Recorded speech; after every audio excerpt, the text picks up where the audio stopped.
Our patience will achieve more than our force. Rudeness is the weak man's imitation of strength. Never despair, but if you do, work on in despair.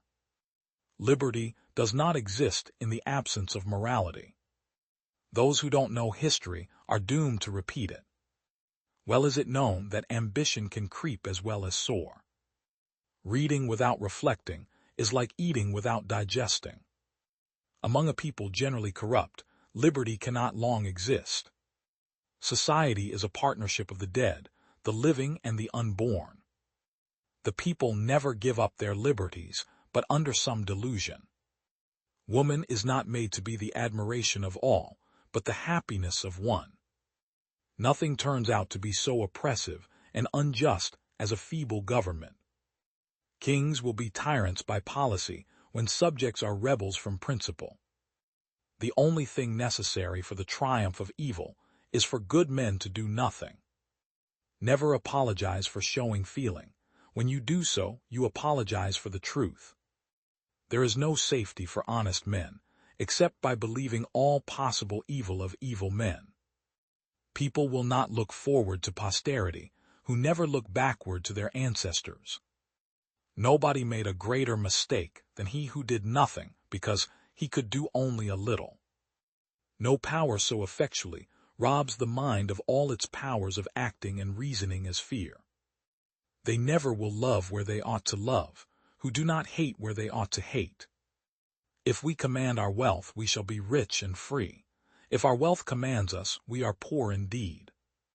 He that wrestles with us strengthens our nerves and sharpens our skill.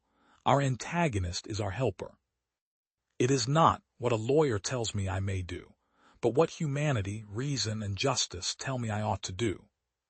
Whoever undertakes to set himself up as a judge of truth and knowledge is shipwrecked by the laughter of the gods.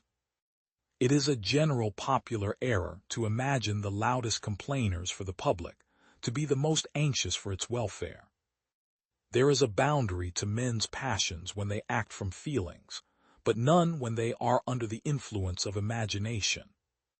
When bad men combine, the good must associate, else they will fall one by one, an unpitied sacrifice in a contemptible struggle.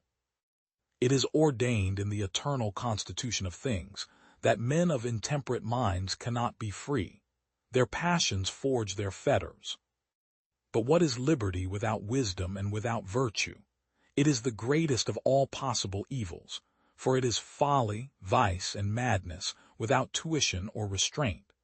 Those who know what virtuous liberty is cannot bear to see it disgraced by incapable heads on account of their having high-sounding words in their mouths.